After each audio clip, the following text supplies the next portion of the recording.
إسراء عبد النبي بنت عمرها 21 سنة من منطقة العباسية بالقاهرة، مختفية بقالها أكتر من 4 أيام.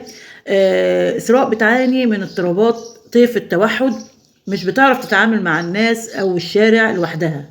أهلها اللي هم أخواتها بيدوروا عليها في كل مكان، وطبعا كل دقيقة في حالة إسراء بتعدي عليها بيبقى صعب في حالتها ديت. إسراء فقدت أبوها وأمها، توفوا يعني، وكانت عايشة مع أخواتها، لكن في يوم نزلت من البيت لوحدها ومن ساعتها اختفت.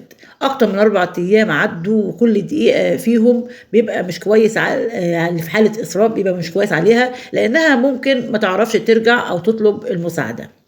يعني إسراء مش مجرد حالة اختفاء يا جماعة، دي أمانة في رقبة كل واحد فينا. لو شفتها أو عندك أي معلومة حتى لو بسيطة ممكن تكون السبب في رجوعها لأهلها وإنقاذ حياتها. يا ريت شير على أوسع نطاق يمكن نوصل لها، لأن ثانية واحدة ممكن تفرق بين الضياع والرجوع. السلام عليكم، أنا نورهان عبد النبي حسن محمد. والدتي متوفيين. والدتي متوفية بقالها 5 سنين، والدتي بقالها 3 سنين. أنا أختي إسراء عبد النبي حسن عندها مرض نفسي توحد. هي ما بتعرفش تتعامل مع الناس.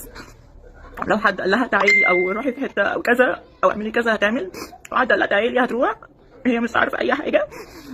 هي كانت عملت معادله وخلصتها ونجحت فيها، راحت الجامعه بس للاسف ما حصلش نصيب، سقطت. فخلاص احنا قعدناها في البيت. الكلام ده من 2 سنين. بس هي كانت عايزه تروح الجامعه، بس احنا قلنا لها مش هينفع عشان انت للاسف سقطتي وكده، فمش هينفع، فلازم تقعدي في البيت. فيوم 11/4 هي للاسف نزلت واخويا كان نايم، فهي نزلت لوحدها. فعملنا محضر وتواصلنا مع القسم، فعرفنا ان هي راحت الجامعه الساعه يوم 11 الساعه 4. والراجل اللي هناك قال لها روحي على البيت، والشاب بتاعتها وقال لها روحي على البيت. فاحنا من وقتها مش عارفين نتواصل مع حد. عملنا محضر والنهارده الاثنين قالوا النهارده اجازه، فبكره بقى ان شاء الله. فلو سمحتوا، هي كده هيبقى لها 4 ايام بره البيت ومش عارفين هي فين ولا نايمه فين ولا هي ساكنه فين ولا حد اخدها ولا اي حاجه. فحاولوا تساعدونا. وهي اسمها اسراء عبد النبي.